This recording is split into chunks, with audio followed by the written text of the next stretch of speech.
আসসালামু আলাইকুম প্রিয় দর্শক, দেখতেছেন পুকুরে অনেক মাছগুলো অনেক বড় হয়েছে, তেলাপিয়া মাছ। তো আমি আপনাদেরকে ব্যাক ক্যামেরায় একটু ভিডিও করে একটু দেখাই যে মাছগুলো কত বড় হয়েছে আর কি পরিমাণ মাছ দেখা যাচ্ছে। সঙ্গে থাকুন, দেখুন কি পরিমাণ মাছগুলো মাশাআল্লাহ অনেক বড় হয়েছে, তেলাপিয়া মাছ। পুকুরটা বেশি একটা বড় না, ছোট।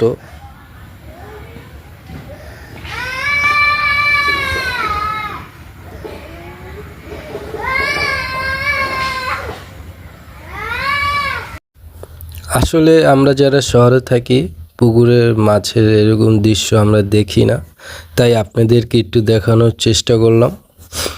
আর এই পুকুরটা আমার খালতো ভাইয়েরই, ও এখানে মাছ চাষ করে। তো বলেছিলাম মাছগুলো ধরতে, বললো ভাইয়া আর একটু পানি শুকাক তারপরে